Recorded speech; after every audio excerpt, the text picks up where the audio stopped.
তোমাদের প্রিয় YouTube channel GK ম্যানেতে তোমাদের স্বাগত। বন্ধুরা, তোমাদের যে কমনযোগ্য বাছাইযোগ্য যে প্রশ্ন উত্তর নিয়ে আমরা শুরু করেছি সিরিজ, আজকে আরও একটা নতুন সেট যেখানে আমরা গুরুত্বপূর্ণ প্রশ্নগুলো দেখব, যেখানে আপকামিং পরীক্ষা থেকে কিন্তু এখান থেকে প্রশ্ন তোমরা কমন পাবে। তাহলে দেখব প্রথম যে প্রশ্নটা, এটা বহু পরীক্ষা কিন্তু এসেছে এবং আসবেও, যে গৌতম বুদ্ধ কোথায় মহাপরিনির্বাণ লাভ করেছিল? তো কুশীনগর, সারনাথ, বোধগয়া না রাজগৃহ? তো মহাপরিনির্বাণটা কি? অর্থাৎ তিনি যেখানে মারা গিয়েছিলেন বা দেহত্যাগ করেছিলেন সেটাকে কিন্তু বৌদ্ধদের ভাষায় মহাপরিনির্বাণ বলা হয়। তো এখানে উত্তরটা হয়ে যাবে অপশন এ, কুশীনগর। কুশীনগর কোথায় আছে? বর্তমানে কুশীনগর কিন্তু রয়েছে উত্তরপ্রদেশে, মাথায় রাখবে, ঠিক আছে। নেক্সট দেখতে পাচ্ছ 2 নম্বর যে প্রশ্নটা কি বলছে, যে মণিপুরে বৃহত্তম মিঠা পানির হ্রদ কোনটি, যেটা উত্তর পূর্ব ভারতের বৃহত্তম যে হিসেবেও বিবেচিত হয়? চুম্বী হ্রদ, লোকটাক হ্রদ, রুদ্রসাগর না মৃগ হ্রদ? তো কী হবে? উত্তর হবে অপশন বি, লোকটাক হ্রদ। কিন্তু এটা যে উত্তর পূর্ব ভারতের বৃহত্তম হ্রদ হিসেবেও কিন্তু পরিচিত, যেটা মণিপুরে অবস্থিত, ঠিক আছে। নেক্সট আমরা দেখব যে কোন সাল থেকে বাংলা ক্যালেন্ডার শুরু হয়েছিল? তো 4টে অপশন দেখতে পাচ্ছ তোমরা, 1485, 1556, 1600 না 1757? উত্তর হবে অপশন কি? অপশন বি, 1556, অর্থাৎ আকবরের সময়কাল থেকে কিন্তু বাংলা ক্যালেন্ডার ধরা হয়ে থাকে। নেক্সট আমরা দেখব যে পরবর্তী যে প্রশ্ন, যে বঙ্গভঙ্গ আন্দোলনের সময় কে বন্দে মাতরম গানটিকে জনপ্রিয় করে তোলেন? রবীন্দ্রনাথ ঠাকুর, অরবিন্দ ঘোষ, বঙ্কিমচন্দ্র চট্টোপাধ্যায় নাকি লালা লাজপত রায়? তো উত্তর কী হবে? উত্তর হবে অপশন এ, রবীন্দ্রনাথ ঠাকুর এই গানটিকে কিন্তু জনপ্রিয় করে তুলেছিলেন। এবং এই বন্দে মাতরম এটা কিন্তু যে বঙ্কিমচন্দ্র চট্টোপাধ্যায়ের আনন্দমঠ থেকে নেওয়া। নেক্সট আমরা দেখব পরবর্তী প্রশ্ন, যে the story of my experiment with truth এটি কার আত্মজীবনী? সুভাষচন্দ্র বসু, মহাত্মা গান্ধী, জওয়াহরলাল নেহরু না বি.আর. আম্বেদকর? তো কী হবে এটা? এটা উত্তর হবে অপশন বি, মহাত্মা গান্ধী। অর্থাৎ মোহনদাস করমচাঁদ গান্ধীর কিন্তু এই যে বিখ্যাত আত্মজীবনী, সেটার নাম হচ্ছে the story of my experiment with truth, ঠিক আছে। তো এইটা মহাত্মা গান্ধীর লেখা, এবং এটা কিন্তু অ্যাকচুয়াল এটা গুজরাটি ভাষায় লেখা, পরবর্তীকালে কিন্তু এটা ইংরেজি এবং বিভিন্ন লোকাল ল্যাঙ্গুয়েজে ট্রান্সলেট করা হয়েছে। নেক্সট দেখতে পাচ্ছ, ভারতের সর্বোচ্চ বীরত্ব পদক কোনটি? অশোক চক্র, বীর চক্র, পরমবীর চক্র না কীর্তি চক্র? তো উত্তর কী হবে? উত্তর হবে অপশন সি, পরমবীর চক্র। পরমবীর চক্র হচ্ছে ভারতের সর্বোচ্চ বীরত্ব পদক। এটি যে যুদ্ধের সময় সাহসিকতার হিসেবে এই পুরস্কারটা দেওয়া হয়। নেক্সট আমরা দেখব পরবর্তী প্রশ্ন, যে স্বাধীন ভারতের প্রথম প্রধান নির্বাচন কমিশনার কে ছিলেন? টি.এন. সেন, সুকুমার সেন, এস.ও. রাও না নাগেশ্বর রাও? তো উত্তর কী হবে? উত্তর হবে অপশন বি, সুকুমার সেন। সুকুমার সেন তিনি কিন্তু যে স্বাধীন ভারতের প্রথম যে ভারতীয়, তিনি কিন্তু নির্বাচন কমিশনার ছিলেন, সুকুমার সেন। পরবর্তী আমরা দেখে নেব, যে নির্বাচনী প্রতীক নির্ধারণ করে কে? প্রধানমন্ত্রী, সুপ্রিম কোর্ট, নির্বাচন কমিশন না রাষ্ট্রপতি? উত্তর কী হবে? উত্তর আমরা প্রত্যেকেই নিই, ইলেকশন কমিশন বা নির্বাচন কমিশন, তারাই কিন্তু নির্বাচনী প্রতীক এটা নির্ধারণ করে থাকেন। অর্থাৎ কোন পার্টি কোন সিম্বলে লড়বে এটা কিন্তু তারাই নির্ধারণ করে থাকে। আচ্ছা, নেক্সট, লোকসভায় সর্বাধিক আসন সংখ্যা কত? 545, 552, 540 না 535? আচ্ছা, এখানে যে টাইপ করেছে বাংলা ইংলিশের দুটো মিশ্রণ ঘটিয়ে ফেলেছে, যাই হোক। তো এখানে উত্তরটা হবে অপশন বি, অর্থাৎ 552। দেখো, অ্যাকচুয়াল কিন্তু যে আমাদের কনস্টিটিউশনে বলা ছিল যে লোকসভায় সর্বাধিক আসন সংখ্যা হবে 552, ঠিক আছে। কিন্তু পরবর্তীকালে তোমরা জানো যে 104তম যে অ্যামেন্ডমেন্ট হয়েছিল, অ্যামেন্ডমেন্টের মাধ্যমে যে 2 জন ইঙ্গ ভারতীয় যেটা নিযুক্ত করা হতো সেটাকে কিন্তু বাদ দিয়ে দেওয়া হয়েছে। তো এখন যদি বলে বর্তমানে কত আছে, বর্তমানে লোকসভার সর্বাধিক আসন সংখ্যা হচ্ছে 550, মাথা রাখবে বর্তমানে, ঠিক আছে। তো আর অ্যাকচুয়াল কনস্টিটিউশন অনুযায়ী 552। নেক্সট আমরা দেখব নিউ ইয়র্ক, কি বলছে, ইউনেস্কোর সদর দপ্তর কোথায়? নিউ ইয়র্ক, জেনেভা, প্যারিস না রোম? উত্তর কী হবে? উত্তর হবে অপশন সি, প্যারিস। ফ্রান্সের প্যারিসে রয়েছে ইউনেস্কোর সদর দপ্তর। পরবর্তী 11 নম্বর প্রশ্ন, যে কুইন্স ব্যাটন রিলে এটি কোন খেলার সঙ্গে যুক্ত? অলিম্পিক, কমনওয়েলথ গেমস, ফিফা না এশিয়ান গেমস? উত্তর কী হবে? উত্তর হবে অপশন বি, কমনওয়েলথ গেমস। খুবই গুরুত্বপূর্ণ। দেখো, কমনওয়েলথ গেমস কেন? কমনওয়েলথ গেমস তোমরা জানো যে কমনওয়েলথ নেশনগুলোকে নিয়ে হয়, অর্থাৎ যে একসময় যে ব্রিটেন যেসব জায়গায় তাদের উপনিবেশ গড়েছিল সেই সব কান্ট্রি এখানে কিন্তু অংশগ্রহণ করে। তো ব্রিটেনের যিনি রানী রয়েছেন তার একটা লাঠি বা সেটাকে ঐতিহ্য বহন করে, এবং সেই লাঠিটা কমনওয়েলথ যে নেশনগুলো থাকে তাদের মাঝখান থেকে ঘোরে, ঠিক আছে। তো এইটা কিন্তু কুইন্স ব্যাটল রিলে নামে পরিচিত, এবং এটা কমনওয়েলথ গেমসের সঙ্গে যুক্ত, ঠিক আছে। আচ্ছা, পরবর্তী দেখব, ডায়েট কোন ধরনের যন্ত্রাংশ?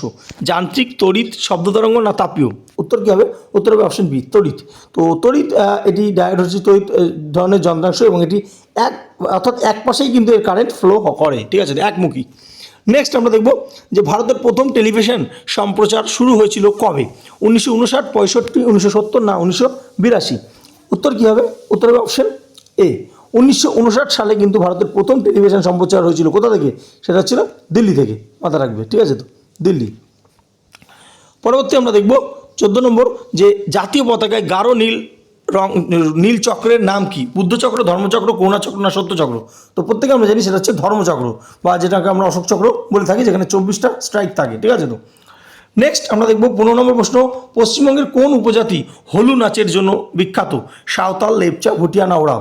উত্তর কী হবে? উত্তর হবে অপশন এ, সাঁওতাল। সাঁওতাল উপজাতি তারা হলু নাচটা করে থাকে তাদের যে বিভিন্ন অনুষ্ঠানে। নেক্সট আমরা দেখে নেব যে 16 নম্বর প্রশ্ন, রক্তের ব্যাংক কোথায় প্রথম তৈরি হয়েছিল? ভারত, আমেরিকা, ইংল্যান্ড না ফ্রান্স? তো উত্তর কী হবে? উত্তর হবে অপশন বি, আমেরিকা। তো আমেরিকার শিকাগোতে এটি কিন্তু প্রথম যে রক্তের ব্যাংক বা ব্লাড ব্যাংক এটি কিন্তু তৈরি করা হয়েছিল। তো নেক্সট, ইন্ডিয়ার সবচেয়ে বড় সমুদ্র সৈকত কোনটি? কোপু, মারিনা, দীঘা না বালিঘাই? উত্তর কী হবে? উত্তর হবে option B, Marina. Marina beach বা মারিনা সমুদ্র সৈকত এটা কিন্তু সবথেকে বড়। এটা কোথায় রয়েছে? এটা চেন্নাই, তামিলনাড়ুতে অবস্থিত। নেক্সট আমরা দেখে নেব 18 নম্বর, যে ট্রান্স ফ্যাট এটি বেশি পাওয়া যায় কোথায়? কাঁচা শাকসবজিতে, ভাজাভুজি খাবারে, ফলমূল না দুধে? তো বুঝতেই পারছো উত্তর হবে অপশন বি, ভাজাভুজি খাবার। দেখো ভাজাভুজি খাবার, তারপর হচ্ছে যে ফাস্ট ফুড, এইসবে কিন্তু ট্রান্স ফ্যাটটা বেশি পাওয়া যায়, ঠিক আছে তো। আচ্ছা, নেক্সট আমরা দেখব ভারতের লৌহ মানব কাকে বলা হয়? বি আর আম্বেদকর, সর্দার বল্লভভাই প্যাটেল, ভগৎ সিং না নেতাজি সুভাষচন্দ্র বসু? তো উত্তর কী হবে? উত্তর হবে অপশন বি, সর্দার বল্লভভাই প্যাটেলকে কিন্তু ভারতের লৌহ মানব বা আয়রন ম্যান অফ ইন্ডিয়া বলা হয়ে থাকে। নেক্সট আমরা দেখব যে 20 নম্বর প্রশ্ন, পশ্চিমবঙ্গ সরকারের প্রতীক চিহ্নে কোন নদী চিত্রিত আছে? গঙ্গা, দামোদর, তিস্তা না রূপনারায়ণ? উত্তর কী হবে? উত্তর হবে অপশন এ, গঙ্গা। বা অপশন গঙ্গা না দিয়ে ভাগীরথী থাকলে ভাগীরথী হবে, হুগলি থাকলে হুগলি হবে, ঠিক আছে তো। আচ্ছা, নেক্সট আমরা দেখব ধনতেরাস উৎসব এটি কিসের সঙ্গে জড়িত? দোলযাত্রা, কার্তিক পূর্ণিমা, দীপাবলি না নববর্ষ? তো আমরা প্রত্যেকে জানি দীপাবলি আসলে কিন্তু এই যে ধনতেরাস উৎসবটা হয়ে থাকে, ঠিক আছে তো। আচ্ছা, নেক্সট আমরা দেখব যে এভারেস্ট জয়ী প্রথম ভারতীয় মহিলা কে? কল্পনা চাওলা, বাচেন্দ্রী পাল, প্রেমলতা আগরওয়াল না পুনম পান্ডে? তো উত্তর কী হবে? উত্তর হবে অপশন বি, বাচেন্দ্রী পাল। তিনি কিন্তু প্রথম ভারতীয় মহিলা হিসেবে এভারেস্টে জয় করেছিলেন। নেক্সট, ভারতের বৃহত্তম প্রাকৃতিক বন্দর কোনটি? মুম্বাই, কোচি, চেন্নাই না বিশাখাপত্তনম? তো উত্তর কী হবে? উত্তর হবে অপশন এ, মুম্বাই। মুম্বাই কিন্তু ভারতের বৃহত্তম প্রাকৃতিক বন্দর। আচ্ছা, নেক্সট আমরা দেখব 24 নম্বর প্রশ্ন, ভারতের সংসদের 2 কক্ষের মধ্যে কোনটি নিম্ন কক্ষ? তোমরা জানো দুটো কক্ষ আছে, একটা হচ্ছে রাজ্যসভা, একটা হচ্ছে লোকসভা। এর মধ্যে নিম্ন কক্ষ কোনটা সেটা জানতে চাওয়া হয়েছে। তো রাজ্যসভা, লোকসভা, বিধানসভা না গণপরিষদ? উত্তর কী হবে? উত্তর হবে অপশন বি, লোকসভা। লোকসভা হচ্ছে নিম্নকক্ষ আর রাজ্যসভা হচ্ছে উচ্চ কক্ষ, ঠিক আছে। আচ্ছা, নেক্সট আমরা দেখব যে আত্মনির্ভর ভারত অভিযান এটা কবে শুরু হয়েছিল? 2018, 19, 20 না 21? তো উত্তর কী হবে? উত্তর হবে অপশন সি, 2020 সালে করোনার টাইমে কিন্তু প্রধানমন্ত্রী নরেন্দ্র মোদী আত্মনির্ভর ভারত এই অভিযানটা চালু করেছিল, যাতে দেশীয় প্রকল্প বা দেশের মধ্যে যে বিভিন্ন যে প্রোডাকশান হয় এবং সেগুলো আমরা বিদেশে রপ্তানি করতে পারি, ঠিক আছে। অর্থাৎ নিজেদের মানে বাইরের থেকে কম জিনিস এনে যেটা জরুরি সেটা যাতে নিজেদের দেশের মধ্যেই উৎপন্ন করা যায় সেটা চালু করেছিলেন, ঠিক আছে তো, আত্মনির্ভর ভারত অভিযানের মাধ্যমে। আচ্ছা, ডিএনএ এবং আরএনএ এটা গঠিত হয় কিসের দ্বারা? অ্যামিনো অ্যাসিড, নিউক্লিওটাইড, কার্বোহাইড্রেট না প্রোটিন? তো উত্তর কী হবে? উত্তর হবে অপশন বি। দেখো ছোটো ছোটো নিউক্লিওটাইড দিয়ে কিন্তু ডিএনএ এবং আরএনএ গঠিত, ঠিক আছে তো। নেক্সট, রামায়ণ কাব্যের রচয়িতাকে? কালিদাস, বাল্মীকি, ব্যাসদেব না তুলসীদাস? উত্তর কী হবে? উত্তর হবে অপশন বি, বাল্মীকি। বাল্মীকি রামায়ণ কাব্যের রচয়িতা ছিলেন। নেক্সট আমরা দেখে নেব যে হাওড়া ব্রিজের নতুন নাম কি? নেতাজি ব্রিজ, রবীন্দ্র সেতু, বিবেকানন্দ সেতু না বঙ্গবন্ধু সেতু? তো উত্তর কী হবে? উত্তর হবে অপশন বি, রবীন্দ্রনাথ ঠাকুরের নাম অনুসারে হাওড়া ব্রিজের নামকরণ করা হয়েছে পরবর্তীকালে, সেটা হচ্ছে রবীন্দ্র সেতু। নেক্সট, নীল আন্দোলনের সঙ্গে কে যুক্ত ছিলেন? ঈশ্বরচন্দ্র বিদ্যাসাগর, দীনবন্ধু মিত্র, হরিশ্চন্দ্র মুখোপাধ্যায় না জ্যোতিরাদিত্য ঠাকুর? উত্তর কী হবে? উত্তর হবে অপশন সি, হরিশ্চন্দ্র যে মুখোপাধ্যায় তিনি কিন্তু নীল আন্দোলনের সঙ্গে যুক্ত ছিলেন। অর্থাৎ তিনি তার যে হিন্দু প্যাট্রিয়ট পত্রিকা ছিল সেখানে কিন্তু নীল আন্দোলনের যে নীল চাষিদের দুঃখ দশার কথা কিন্তু সেখানে কিন্তু তিনি উল্লেখ করতেন। নেক্সট আমরা দেখব যে 30 নম্বর প্রশ্ন, এটা তোমাদের আজকে হোমওয়ার্ক প্রশ্ন। অবশ্যই তোমরা কমেন্ট সেকশনে জানাবে, যারা যে প্রথম অ্যান্সার দেবে তার কমেন্ট আমরা পিন করে দেবো, দেখে নেবে যারা জানো না। যে আইপিসি আমরা বলি যে আইপিসি রুলস, তো এর পূর্ণ কথা কি?